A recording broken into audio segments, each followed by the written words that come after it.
La Mesa TIC es una presentación de INCO para su producto Atlassian Gira Software. Auspician Vantotal, Netgate y Quanam. El campo uruguayo viene aumentando la incorporación de tecnologías de la información y la comunicación. ¿Cómo han contribuido estas innovaciones a mejorar la productividad del sector agropecuario? ¿Qué posibilidades de desarrollo tienen estas aplicaciones vinculadas a la producción más tradicional de nuestro país? De eso estamos conversando hoy en esta nueva edición de La Mesa TIC.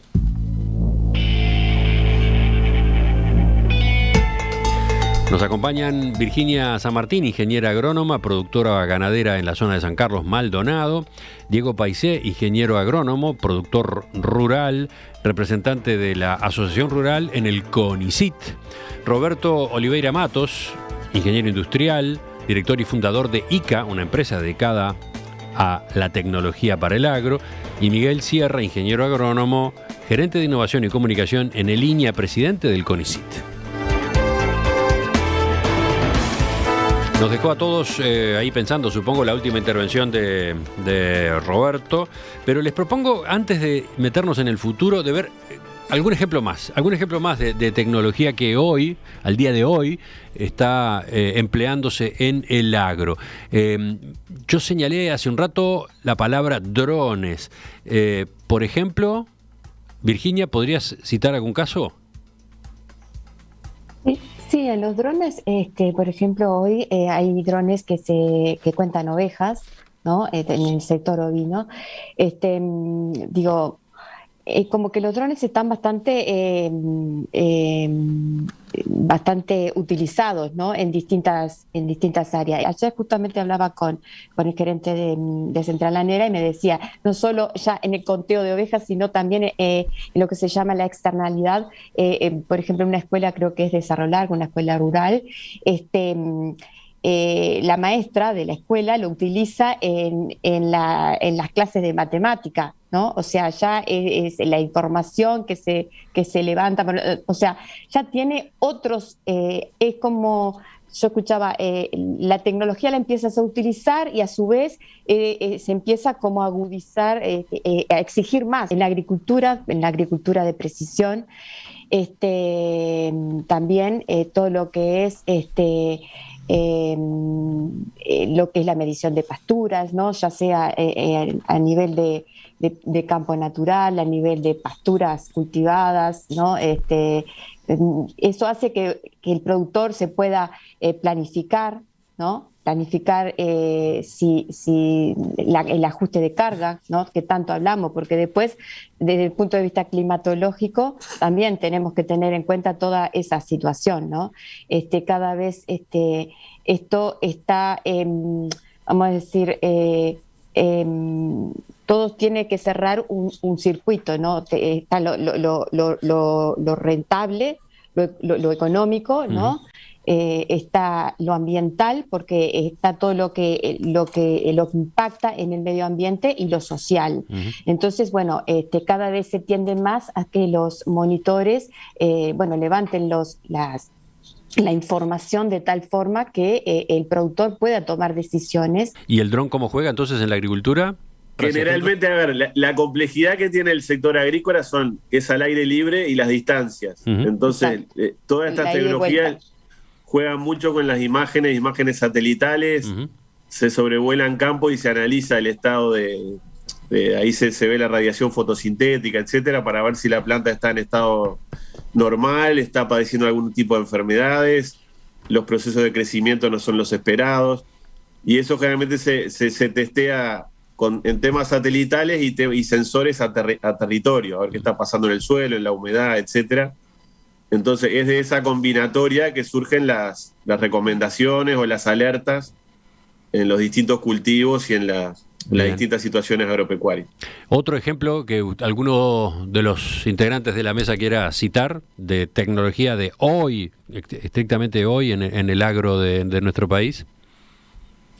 En los CPD, en la genética se están utilizando mucho también, ¿no? O sea, lo que es el AFTIC junto con la predicción de digo, es algo que ya se viene utilizando desde hace mucho, pero se le ha ido agregando cosas, datos, que cada día más. Entonces el productor, cuando va a comprar una genética, va a comprar un carnero, va a comprar un toro, va a comprar una vaca, o sea, tiene datos sobre ese animal cada día, no solo confiables, sino que sé con cada día más certeza qué estoy comprando, ¿no? Desde el punto de vista parasitario, desde el punto de vista qué tipo de animal voy a tener, ¿no?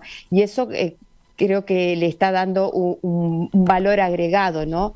Al caballero, al que está vendiendo ese producto, muy importante, ¿no? Porque ya no es que voy y compro en un local desde el punto de vista subjetivo, ¿no? El que me gusta más, sí. y sino que puedo ver, en el caso del ovino, puedo ver el afinamiento de la lana. De hecho, hoy en día, lo que es el afinamiento de la lana, vemos cómo en los mercados están pagando las lanas finas y ultra finas. Bueno, todo eso se mide, es objetivo. Bien. También pasa en la leche, ¿no? Big Data. A ver, Roberto. Es un tema complicado este. A ver, yo creo que tenemos que separar en grandes rubros. Todo lo que tiene que ver con sistemas de gestión, ¿ah? O sea, la tecnología de la información, ¿no? Como aporte a sistemas de gestión en todos los niveles, ese es un tema claro y ampliamente usado y masificado, ¿no? Los temas que ahí está, ahí tenemos comentaba recién. Ahí tenemos la TIC, pero muy transversal a todos los rubros del agro, entonces. No hay mucho para hablar. Lo que puede haber avances en las herramientas, si pasás de un Excel a un sistema sofisticado de base de datos, pero son temas, digamos, que no da para mucha discusión. El tema es con las otras tecnologías, ¿no? Y ahí yo quiero hacer hincapié en cuestiones que tienen que ver con los conceptos.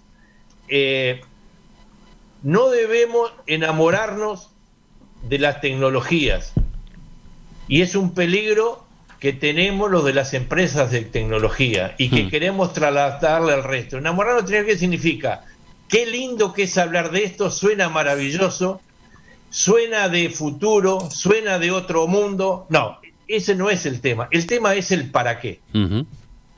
Y si no tenemos claro el para qué, difícilmente podremos establecer relaciones que lleven a objetivos de mejora en el agro entre las empresas y los productores. Yo me puedo enamorar de la tecnología. Mire, yo en la empresa tenemos un área verde que es, nos juntamos varios a discutir, pero está prohibido discutir de las tecnologías de hoy. Solamente se puede hablar de las que vendrán. Y de todas esas, después hay que ver para qué. Y el para qué tiene que ver con en esas charlas que hablábamos de la trazabilidad. La segunda transparencia decía equilibrio entre tecnología y viabilidad. Eso ha sido uno de los pilares de éxito del sistema de trazabilidad, tener equilibrio entre tecnología y viabilidad.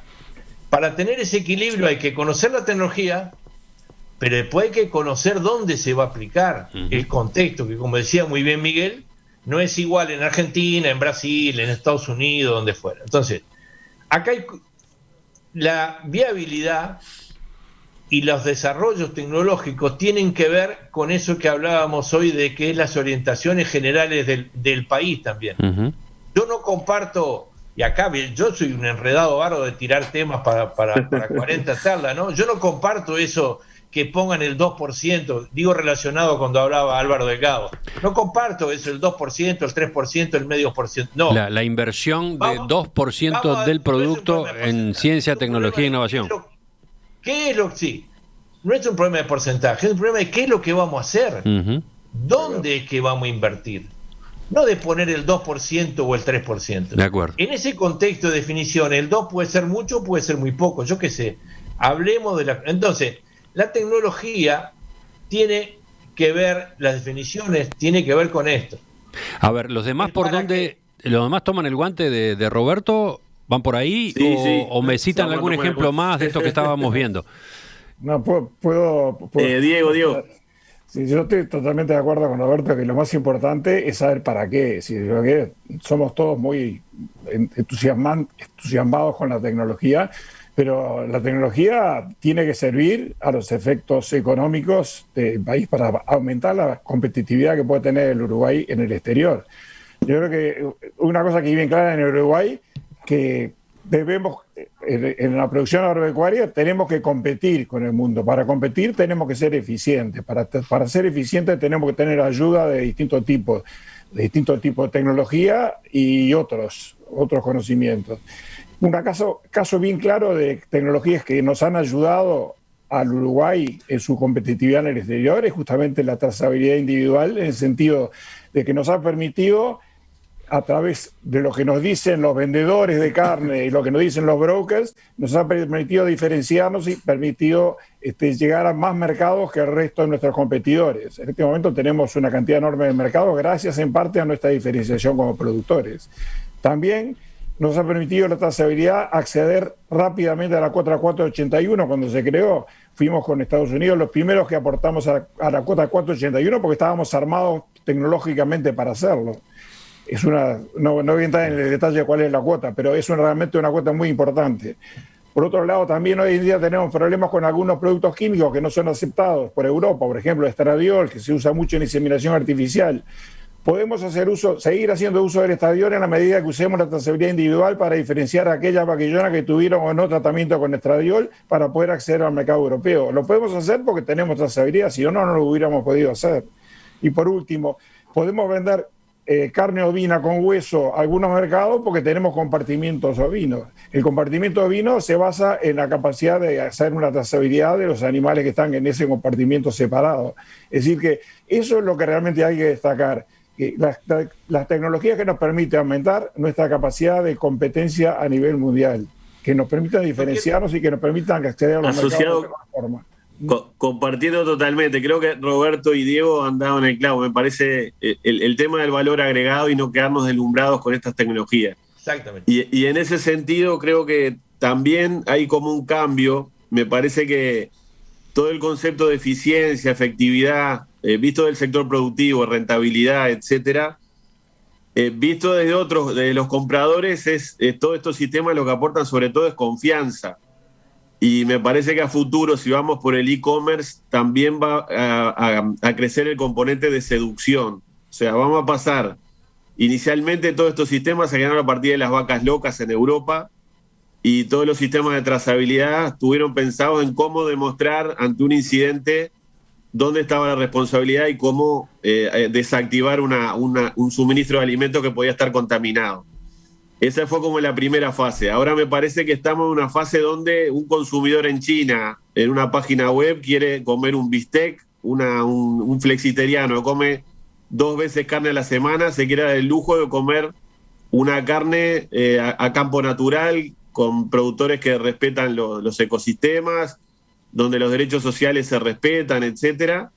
Y a partir de ahí ingresa en un portal web y quiere, haciendo un clic, que le digan ese churrasco de dónde vino, cuál es la huella ambiental, si respetó las normas sociales, etcétera. Entonces ahí entramos en otra lógica. Estos portales tienen que estar creados en lógica de seducción, de aportar valor agregado a ese consumidor y no solo verlo en clave, como hasta ahora, de control, registro y trazabilidad sanitaria solamente. Me parece que ese es un nuevo desafío que vamos a tener, que estas plataformas van a jugar están jugando en ese sentido, y nosotros tenemos que estar a la altura de eso y no suponer el valor agregado que esto tiene, sino que esto hay que hacerlo con los usuarios reales. Uh-huh. y con ellos hacer consultas, qué le agrega valor, qué no le agrega valor, qué le da confianza, qué no le da, etcétera, y ahí tenemos todo un trabajo para hacer. Roberto. Le toca a Virginia. Bueno. No, agrega algo tú, Roberto. No, quería dar un ejemplo de esto que estábamos hablando, ¿no? Del para qué y de la necesidad de tener muy claro en la incorporación de tecnología el contexto. A ver, en la empresa mía somos especialistas en el tema de información geográfica, sensores remotos, todas estas historias. Bárbaro. Yo me puedo sentar y visualizar un establecimiento ganadero del futuro, ¿no? El futuro, porque la tecnología existe, el futuro que puede ser inmediato. Es decir, yo podría usar las tecnologías que llaman de geofence, que son de barreras geográficas, ¿no? Para poder dividir el campo en forma absolutamente virtual, ¿sí? Para eso necesito sistemas de información, necesito sensores. Y entonces yo podría estar sentado en mi casa y manejar el ganado y el pasto, ¿no? Las dos cosas desde el punto de vista de las definiciones de potreros virtuales, ¿no? Yo digo, qué genial. Voy a aclarar una cosa. Más allá del costo, yo aunque me lo regalen no lo hago porque sería muy aburrido para sentarme frente a una computadora a hacerlo. Vamos a aclarar eso, ¿no? Pero bueno, para aquel que lo encuentre divertido, esas tecnologías existen. Ahora, vamos a ir desgranando qué posibilidades tenemos de aplicarla. Primer tema, la incorporación de tecnología hay que contrastarla con lo que ya existe. Porque una cosa es hacer algo que no tengo otra manera de hacerlo y otra cosa es hacer algo con tecnología para sustituir algo que yo hago. Pero el productor desde la época del inicio de la ganadería conoce los alambrados, ¿sí? Conoce los alambrados eléctricos que son una manera más fácil de poder dividir, pero eso lo conoce. Entonces, si yo le vendo la idea esta de los potreros virtuales, le tengo que decir, mire señor, no es muy claro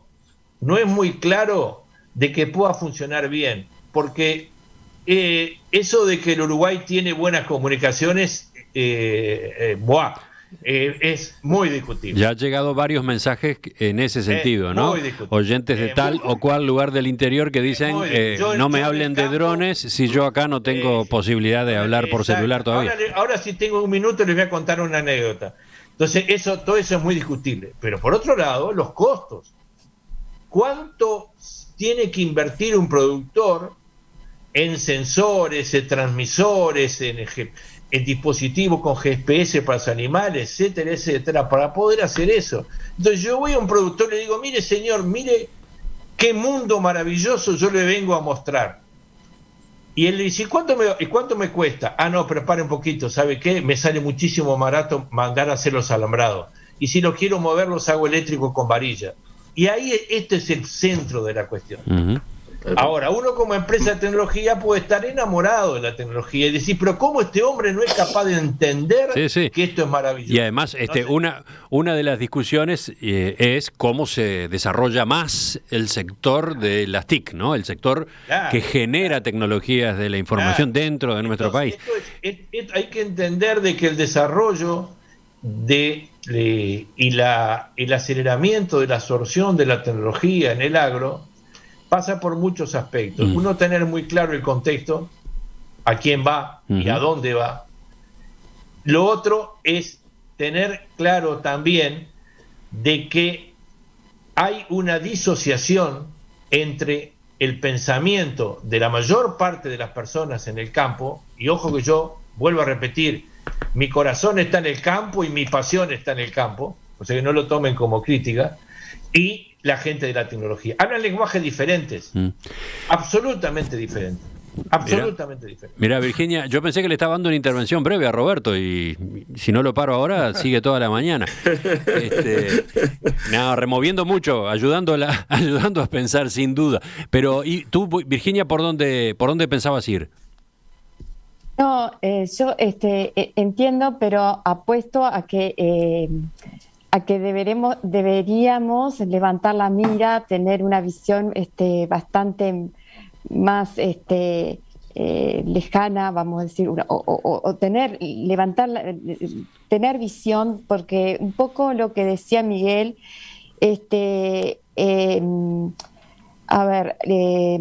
las nuevas tecnologías, la digitalización, la innovación son oportunidades que todo mejora la productividad y por lo tanto mejora la competitividad, como decía Diego, ¿no? Entonces, creo que no solo lo que hay es más demanda más demanda de alimentos, sino que lo que hay es una nueva forma de demandar el alimento que pasa por el consumidor.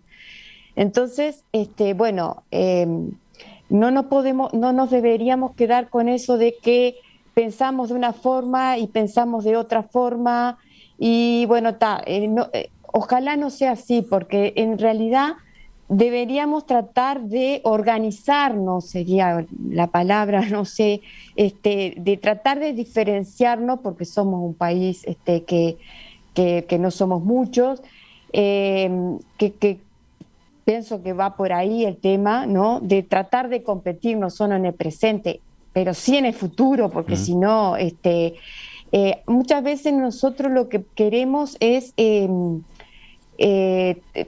tener de inmediato tener una recompensa. Los productores apostamos a algo nuevo y de inmediato queremos la recompensa, pero nos falta a veces esa visión de que qué pasa si nosotros no invertimos, ¿no? ¿Tá? En unos años. ¿Qué pasa? Porque somos muy chicos. ¿Qué hacemos si no hacemos cosas distintas? Entonces, ¿qué hacemos si no nos aliamos somos complementarias, no van ni unos adelante ni unos atrás, no, yo no creo en esas cosas, creo que tenemos que ir más juntos, para tratar de competir. Virginia, pero no, creo que no se entendió bien lo que yo dije. De ninguna manera mi planteo fue de que no se debe hacer las cosas, sí que se deben hacer. Yo lo que estaba planteando es tirando una serie de elementos que hace que tengamos que estudiarlos para poder mejorar. Obviamente que yo creo en la tecnología, si no, no estaría donde estoy ahora. Y obviamente que yo creo que hay una disociación, pero hay que trabajar para romperla. Existe y va a existir dentro de 20 años. Cuando yo planteaba lo del país agropecuario, tiene mucho que ver con eso. Porque en la medida de que la gente entienda de que la actividad del otro es una actividad estratégica para el país, va a facilitar de que yo pueda entenderme. Ahora, mientras que si yo voy y pienso que el otro lo único que está haciendo es una actividad que a mi manera de ver es una actividad despreciable porque es sin valor agregado, difícilmente. ¿Me siguen? Sí, sí. O sea, yo creo que es parte de las definiciones estratégicas que debemos tener. Yo le decía una anécdota muy cortita. En el 2004 estaba Diego presente en la Asociación Rural de Guichón. Yo estaba hablando, explicándole lo que iba a ser el futuro, porque en realidad el sistema no existía, era decir, qué es lo que iba a hacer, y había un señor en la primera fila, señor de 80 y pico de años, me miraba con mucha atención, y yo lo miraba a él y pensaba, si logro hacer que este señor me entienda, soy Pelé y Maradona en lo que estamos explicando. Entonces hablábamos de dispositivo electrónico, incluso cuidando el lenguaje. Cuando termina la charla, este señor se para, se me acerca y me dice, usted sabe, dice, me parece muy interesante, y yo voy a estar, porque se acuerdan que era voluntario el proceso al inicio, yo voy a estar en esto, pero tengo una preocupación. Digo, dígame, es que usted habla de electrónico y yo en el campo no tengo luz. Y eso es un claro ejemplo de lo que para mí era natural hablarle dispositivo electrónico. El hombre no tenía claro la diferencia entre electrónico y electricidad. Y ese es el contexto donde uno aplica la tecnología. Está lindísima la conversación y se nos terminó el tiempo. Entonces, a ver, Miguel, Diego, supongo que tienen para la culminación tienen otros planteos. Brevemente, a ver, primero veía en la charla anterior que hablaron del libro de Ricardo Pascale, y él claramente aporta como tres vías de desarrollo del Uruguay que tienen que integrarse: lo inteligente, lo verde y lo inclusivo. Y me parece que en ese sentido las plataformas de TICs perfectamente son parte de esa lógica. Y lo otro, y lo hemos visto en el COVID, y me parece que es una cosa a rescatar acá, tenemos que integrar la política pública con las empresas y la academia. Si queremos que las TICs realmente den un salto, tenemos que vernos en una lógica que esos tres actores tienen que funcionar de forma más coordinada y pensar los incentivos, las políticas para que esto sea incorporado por la mayor cantidad de actores posibles y que nos den un salto en la calidad de la producción, que sea de manera respetuosa con el medio ambiente, que no deje a nadie afuera, que sea inclusivo, y creo que ahí tenemos un trabajo para hacer. Capacidades hay, es el tema, como se decía hoy, integrarse en un plan de desarrollo y vernos juntos tirando para el mismo lado. Diego, te queda el final. Comparto. Bueno, no, yo creo que lo importante es destacar que para poder hacer aplicación de las TICs tenemos que tener buenas comunicaciones. Es lo que decía uno de los aportes de los escuchas. Creo que en Uruguay hay muchos lugares en que no tenemos acceso bueno a Internet. Yo, por ejemplo, me quedé en Montevideo hoy para poder tener mejor acceso. Si me iba para afuera como me tenía que ir, a veces no tengo acceso. Y es prácticamente imposible pensar en una aplicación generalizada de muchas tecnologías si no tenemos ese acceso. Así que hay que apostar a hacerlo en forma lo más rápida posible. Porque aparte, una de las TICs importantes a las cuales nos referimos es la capacidad de juntarnos productores y juntarnos productores con institutos de investigación como Línea y demás a través de plataformas de Internet que nos permitan desde nuestros campos visitar otros campos, tener reuniones, tener discusiones, cosa que si no tenemos una buena comunicación no lo podemos hacer. Así que para terminar creo que eso es fundamental, hacer un esfuerzo importante en mejorar la comunicación a ese nivel de todo el Uruguay. Quedó incompleto el intercambio, quedó con una serie de líneas a continuar debatiendo a propósito de eso, cómo continúa esto. ¿Cuál es el rumbo de ahora en adelante? Yo les agradezco especialmente a quienes han sido nuestros invitados en el día de hoy. Hemos estado con Virginia San Martín, Diego Paisé, Roberto Oliveira Matos y Miguel Sierra. Si les parece, dentro de algunos días o semanas, con ustedes, con otros interlocutores, volvemos a partir de este punto. ¿De acuerdo? Bueno, de acuerdo. Disculpen si hablé demasiado. Chao, un gusto, que pasen bien. Hasta la próxima entonces. Encantado. Chau, chau. Gracias, saludos a todos.